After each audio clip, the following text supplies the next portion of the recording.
Hello students, topic number 4, common side statements, part 1, common size balance sheet.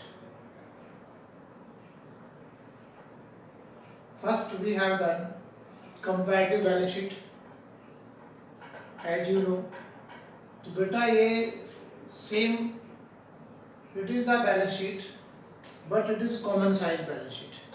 So you know, we write when you show the date for balance sheet, we should write as at 31st March and 2018 and 19. So we should start with as at. Balance sheet is there, 2 years balance sheet. Dates you know, years are 18 and 19. So beta format is particulars, not number. Absolute amounts, that means the actual amounts that is given in the question, and we have to prepare these two columns, percentage of balance sheet total.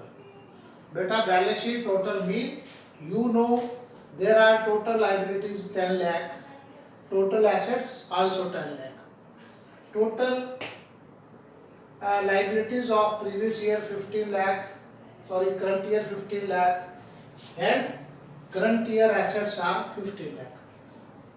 So this is known as balance sheet total. For previous year balance sheet total is 10 lakh. For current year balance sheet total is 15 lakh. So we should assume this total is equal to 100. But it is the concept of common side statements. We should take base as 100 and that 100 will be taken the total of balance sheet. It means total of previous year, that is 10 lakh, it is 100, and total of current year, that means 2019, that is 15 lakh. This is also assumed as 100. So beta now we calculate these items of balance sheets of 2 years, previous year and current year. We should calculate the percentage of these items in comparison to the total. That means like share capital is there, that is 4 lakh in the previous year, 5 lakh in the current year. So what is the percentage of this share capital in comparison with this total? So that means we will use the formula. That means देखिए 4 lakh is the amount of share capital for the previous year, divided by total of balance sheet, that is 10 lakh, multiplied by 100. So it will be 40%. Then we can calculate the amount that is given for the previous year, 5 lakh, and what is the percent of 5 lakh to the total. That means formula again use करिए. बेटा current year का लिखिए आप, current year का share capital 5 lakh divide by current year का total of balance sheet 15 lakh and multiply by 100. So that means it may be 33.33%. So like this we can calculate all the items, all the figures in relation to the balance sheet total. So better we can calculate first for the previous year, then for the current year. So it may be easy. So reserve and surplus total is 1 lakh. Reserve and surplus is 1,50,000. Total is 10 lakh. तो percentage होगा 15%. Formula use करिए 1,50,000 divide by 10 lakh multiply by 100. This 3,50,000 for long term borrowings percentage हो सकता है 35%, and for 1 lakh that is trade payable percentage is 10. बेटा एक experiment और एक मतलब है श्योर करने के लिए If we total all these 40%, 15%, 35%, 10%, the total of these should be 100. That means if 100, the total of these item is 100, it means these percentages are accurate. Then we calculate the items of current year given in the balance sheet. तो उसको calculate करिए the percentage form. हमने इसको calculate कर लिया था 5 lakh divide bye 10 50 lakh multiply by 100 तो 33.33%. For 3 lakh that is reserve and surplus divide by 50 lakh multiply by 100 it may be 20%. Then for long term borrowing 6 lakh divide by 15 lakh multiply by 100 तो ये हो जाता है 40%.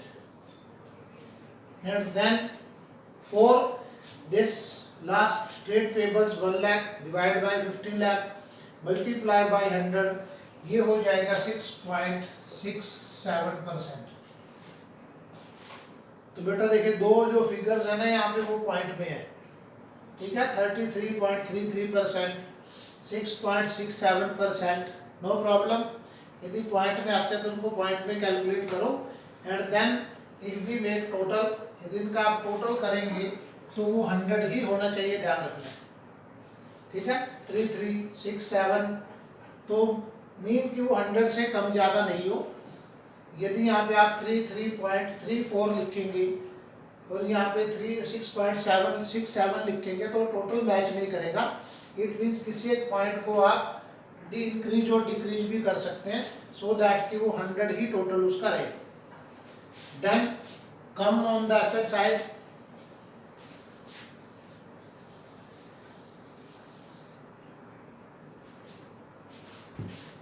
प्रीवियस ईयर देखिए टेंजिबल एसेट्स ये head है, non current assets, सब head fixed asset. First item tangible assets amount 5,50,000 percent में कन्वर्ट करो. 5,50,000 divide by same 10 lakh multiply by 100 ये हो जाएगा 55%. देन इसकी परसेंटेज में आप कन्वर्ट करेंगे ये हो जाएगा 25%. फॉर दिस 1,50,000 परसेंटेज इज 15% और फॉर 50,000 परसेंटेज इज 5%. तो टोटल आप करेंगे तो ये टोटल भी 100 ही होगा. दैट मीन्स 100 ही होना चाहिए. And for the current year इसको अगेन परसेंट में कन्वर्ट कर लें. 4,50,000 जो कि हमारी टेंजिबल एसेट है, 4,50,000 divide by 50 lakh multiply by 100 ये हो जाएगा 30%. देन 3 लाख को परसेंट में कन्वर्ट करेंगे 20% और 6 lakh divide bye 15 lakh multiply by 100 40%. और इसके लिए हो जाएगा ये 1,50,000 divide by 15 lakh multiply by 100 तो ये हो जाएगा 10%.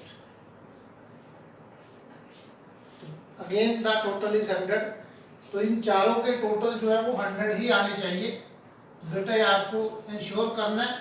And if it is so, यदि ऐसा कैलकुलेट हो जाता है दैट मीन्स आप ये मान लेंगे कि आपका क्वेश्चन ठीक है. ठीक है. तो this is common size balance sheet and topic is common size statements. And this question is finished now. Thank you.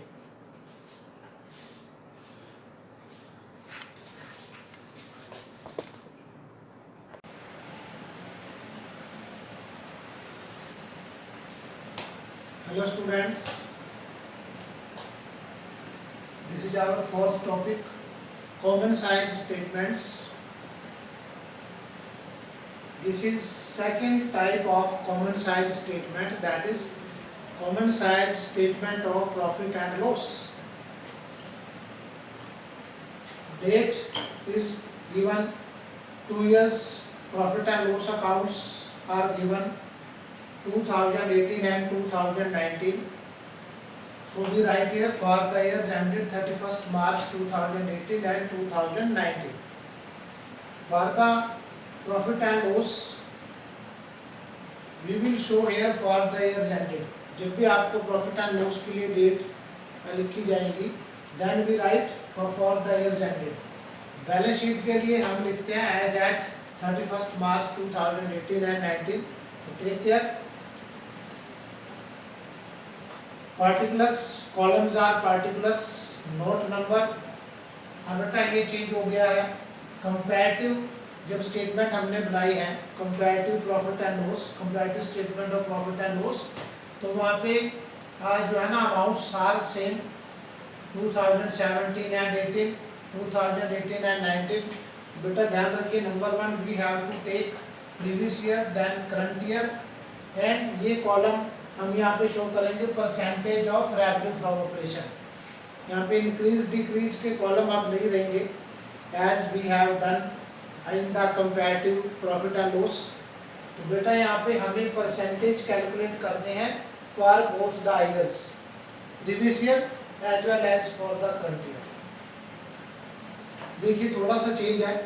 Comparative statement of profit and loss और common side statement of profit and loss, कुछ changes तो है यहाँ पे। देखिए अब बेटा ये जो इंफॉर्मेशन है दैट इज सेम, वही 2 ईयर्स के profit and loss account given है यहाँ पे। तो हम स्टार्ट करते हैं। Number 1 revenue from operation, number 1 item revenue from operation, तो 5 lakh for the previous year, 6 lakh for the current year. अब बेटा आप हमें इंक्रीज डिक्रीज नहीं निकालने, उनको भूल जाइए, और कट दैट। अब हमें करना क्या है, अब बेटा बस ये ध्यान रखना हमें कि this revenue from operation for the previous year, this revenue from operation for the current year, इसको हमें बेस लेके चलना। वी विल एज्यूम दिस 100, इनको आप 100 एज्यूम कर लेंगे, बस ये ध्यान रखिए इट इज द बेस 100%, इनको हमने मान लेना है। It means all other items will be calculated according to this, यानी इसके परसेंटेज में हमने उनको कैलकुलेट करना है, एंड इनको हमें बेस आधार इनको लेके आप अदर आइटम्स को कैलकुलेट कर लेंगे। फॉर एग्जांपल ये रेवेन्यू फ्रॉम ऑपरेशन 5 लाख, इसको हमने 100 एज्यूम कर लिया, and for same for the current year 6 lakh जो अमाउंट है वो भी आपकी 100% है, ठीक है। In relation to these 2 items हम सभी दूसरे आइटम्स को कैलकुलेट कर लेंगे। Number 1 other income, other income देखिए 1 लाख और 1,50,000, 1 लाख है और 1,50,000 है।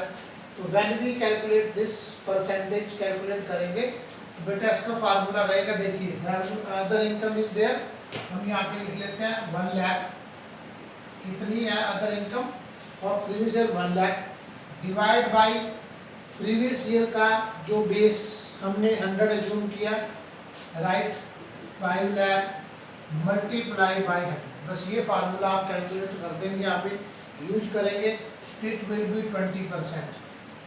इसका मीनिंग ये हुआ कि जो हमारी अदर इनकम है that is rupees 1 lakh in the previous year, वो 5 लाख का 20%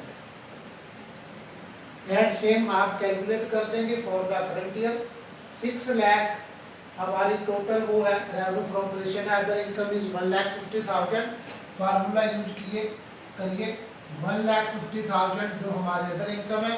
अब बेटा ध्यान रखना है, डिवाइड जब आप करंट ईयर की कैलकुलेट कर रहे हैं तो हमें करंट ईयर का रेवेन्यू फ्रॉम ऑपरेशन ही लेना है, that means 6 lakh multiply by 100, तो ये हमारा हो सकता है 25%, 25%। बस ये ध्यान करना है कि हमें सभी जितने भी फिगर्स हैं उनको रेवेन्यू फ्रॉम ऑपरेशन को बेस मानते हुए हमने उनको कैलकुलेट करना है, तो टेक एज द बेस। अब बेटा नाउ सेम इसकी परसेंटेज कैलकुलेट करें, दैट मीन्स कि हमारे टोटल रेवेन्यू है वो 6 लाख है, 5 + 1 6 लाख, तो 5 लाख रेवेन्यू फ्रॉम ऑपरेशन है एंड टोटल रेवेन्यू हमारे 6 लाख है। इसको कैलकुलेट करें, फार्मूला है same, 6 lakh divide bye 5 lakh multiply by 100, ये हो जाएगा 120%। Same for the current year 7,50,000 divide by 6 lakh multiply by 100, it may be 125%। बस यही ध्यान रखना है बेटा। सम टाइम ये हो सकता है कि कुछ हमारी जो एक परसेंटेज जब पॉइंट में आ जाए तो आपको पॉइंट्स में भी उनको पॉइंट में ही लिखना, और don't make it round of, वो फिगर्स नहीं बनाए, पॉइंट में ही उनको आप शो करेंगे। नेक्स्ट आगे आते हैं हम फॉर द एक्सपेंसेस। एक्सपेंसेस को भी हम ऐसे ही कैलकुलेट करेंगे। दैट मीन्स कि हमने इसको बेस लेना है 5 लाख एंड 6 लाख। तो जब आप प्रीवियस ईयर को कैलकुलेट करेंगे परसेंटेज, तो बेटा हमें उसको डिवाइड करना है by this 5 lakh and current year में आप डिवाइड करेंगे by 6 lakh for each and every item. Only this difference is there, otherwise all things are equal as the comparative statement of profit and loss. देखिए आप 2.5 लाख हम expenses में है, less expenses क्योंकि हमारा फोर्थ आइटम है। Third was total revenue. First expenses is cost of material consume जो कि 2.5 लाख है, यानी कि हमारा टोटल रेवेन्यू 5 लाख है, हमारा cost of material consume 2.5 lakh है। इट मीन्स इसका बिल्कुल हाफ है, यानी कि 50%। इसको वैसे आप कैलकुलेट भी कर लीजिए, 2.5 lakh divide by 5 lakh multiply by 100, तो ये होगा 50%, लाइक दिस। अब करंट ईयर पे आइए। करंट ईयर का expenses 3 lakh, cost of material consume divide by 6 lakh multiply by 100, again ये भी 50% हो जाता है।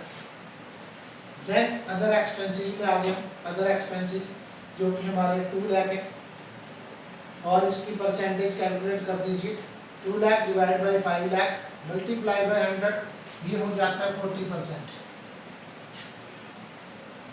बेटा for the current year 2,70,000 divide by 6 lakh multiply by 100, ये हो जाएगा आई थिंक 45%। इसको कैलकुलेट कर लीजिए, कैलकुलेट खुद करके देखिए, अदरवाइज बेटा पॉसिबल है कि वो गलत भी हो सकता है यदि आप बिना कैलकुलेट के इसको लिखने की कोशिश करेंगे तो। Now we come at total expenses. बेटा again in this question only 2 expenses are there, cost of material consumed and other expenses. But actually हमारे टोटल कई टाइप के एक्सपेंसेस हैं, तो यदि वो कितने भी टाइप के एक्सपेंसेस दिया तो we have to take the different expenses individually, इनको सबको अलग अलग लेना है and then we have to make the total. ठीक है, और बेटा इनको सीक्वेंस में लिखना है। कई बार ये हो सकता है कि अदर एक्सपेंसेस को पहले शो कर दिया जाए क्वेश्चन में और कॉस्ट ऑफ मटेरियल कंज्यूम को बाद में शो किया जाए, तो हमें थोड़ा ध्यान रखना है कि we have to take first cost of material consume, then we have to take other expenses. अब बेटा now total expenses are there, make it the percentage, percentage form में ले आइए। अगेन बेटा फार्मूला मत भूलिए, फार्मूला मुझे लगता है कि आप समझ गए होंगे। टोटल एक्सपेंसेस 4,50,000 प्रीवियस ईयर का, और प्रीवियस ईयर का revenue from operation 5 lakh, 4,50,000 divide by 5 lakh multiply by 100, ये हो जाएगा 90%। बेटा इट मीन्स कि हम यहाँ पे ये देखना चाह रहे हैं कि हमारे जो टोटल एक्सपेंसेस हैं वो 5 लाख का कितने परसेंट है, what is the percentage of total expenses in relation to this revenue from operation. ठीक है, अगेन यहाँ पे आइए, करंट ईयर का 5,70,000 divide by this multiply by 100, ये हो जाएगा 95%। अब बेटा इनका टोटल भी सेम होगा, 50 प्लस 40 दिस दोनों का ऐड कर दीजिए, वो भी सेम हो सकता है बेटा, लेकिन इनको फिर भी हमें कैलकुलेट कर लेना चाहिए। And now we are at profit before tax, यानी कि टैक्स से टैक्स पेड करने से पहले हमारे प्रॉफिट कितने हैं। तो the same formula is there, total revenue is there, total expenses is there, दोनों को डिफरेंस कैलकुलेट कर लो तो हमें पता लग जाएगा कि what is the profit. 6 lakh minus 4,50,000, हमारा नेट प्रॉफिट होगा 1,50,000 for the previous year. Same for the current year calculate करिए, 7,50,000 माइनस 5,70,000, तो नेट प्रॉफिट इज 1,80,000। अब बेटा इसका डिफरेंस निकालने के बाद, नेट प्रॉफिट के बाद हमें इसको परसेंटेज फॉर्म में लेके आना है। दैट मीन्स कि हमारा जो प्रॉफिट है 1,50,000 वो 5 लाख का कितने परसेंट है। अब इसका यदि कैलकुलेट करेंगे 1,50,000 डिवाइड बाई दिस 5 लाख, तो इसकी परसेंट आप कैलकुलेट करेंगे तो ये होगी 30%, 30%। बेटा अंडरस्टूड है ये, क्योंकि जो हमारे प्रॉफिट है तो हमने देख चुके हैं हम यहाँ पे कि जो हमारे टोटल रेवेन्यू है वो 120% है, ठीक है, और हमारा जो टोटल एक्सपेंसेस है 90% है, तो इनका टोटल भी मैच कर जाएगा। 120 माइनस 90 वो भी 30 ही होता है। देन उस पे चले जाइए, for this profit before tax for the current year 1,80,000 divide by 6 lakh, जो कि करंट ईयर का हमारा रेवेन्यू फ्रॉम ऑपरेशन है, उसकी परसेंटेज आप कैलकुलेट करेंगे तो वो भी 30% ही आएगा। वो कैलकुलेट करके आपको देख लेना है। अब बेटा then tax rate is there 50%, तो टैक्स रेट नहीं है तो then we have to finish the question, यहीं पे आपका क्वेश्चन फिनिश हो जाएगा। एंड इफ यदि टैक्स रेट इज गिवन तो उस पर टैक्स लगा दीजिए। 1,50,000 पे कैलकुलेट करने हैं जो हमारे प्रॉफिट बिफोर टैक्स है, 50% ऑफ दिस। अब बेटा इस पे मत जाइए, जो हमें टैक्स कैलकुलेट करना है बहुत ध्यान से देखिए, वो हम इस पे कैलकुलेट करेंगे on the profit before tax. 50% 75,000, 180 का 50% 90%, और देन उसको परसेंट में हम ले आएंगे। यदि 40% होता तो बेटा हम 40% कैलकुलेट करते, 150 का 40% होता 60%, और यहाँ का 40% होता 72,000। नाउ परसेंट, अब बेटा 75,000 जो हमारा यहाँ पे टैक्स है divide by this same 5 lakh multiply by 100, ये हो जाएगा 15%। और यहाँ पे भी निकाल दीजिए 90%, 90,000 divide by 6 lakh multiply by 100, ये भी हमारा 15% ही आएगा। और after this at last profit after tax उसकी भी परसेंट वैसे ही निकाल दो, 75 डिवाइड बाई 5 लाख, तो गेन ये 15% है और ये भी 15% है। तो बेटा आई थिंक आप समझ गए होंगे, it is common side statement of profit and loss. तो बेटा इन दोनों में यही डिफरेंस है कि व्हेन वी प्रिपेयर जो हमने किया था comparative statement of profit and loss, तो वहाँ पे हम देखते हैं, यहाँ पे हम इंक्रीज और डिक्रीज का कॉलम वो करते हैं, शो करते हैं, और हेयर वी शो इंक्रीज और डिक्रीज इन परसेंटेज फॉर्म, ठीक है। और यहाँ पे हम दोनों को परसेंटेज में वो कर रहे हैं, कन्वर्ट कर रहे हैं, परसेंटेज में आपको शो करना है, percentage for previous year, percentage for current year, and then we can compare these two, और हमें पता लगाएंगे हम कि हेयर द इंक्रीज और decrease in comparison to previous year in the current year, previous year to current year. तो बेटा different types है, ये टूल्स हैं जिनके द्वारा हम पता लगाते हैं, हम एनालाइज करते हैं फाइनेंशियल स्टेटमेंट्स को। तो फर्स्ट टूल जो था हमारा कंपैरेटिव स्टेटमेंट्स है, और सेकंड टूल हमारा जो है कॉमन साइज स्टेटमेंट्स है, जिसमें कि ये सेकंड टाइप है जिसे बोलते हैं common size statement of profit and loss. तो now this common size statement of profit and loss is over.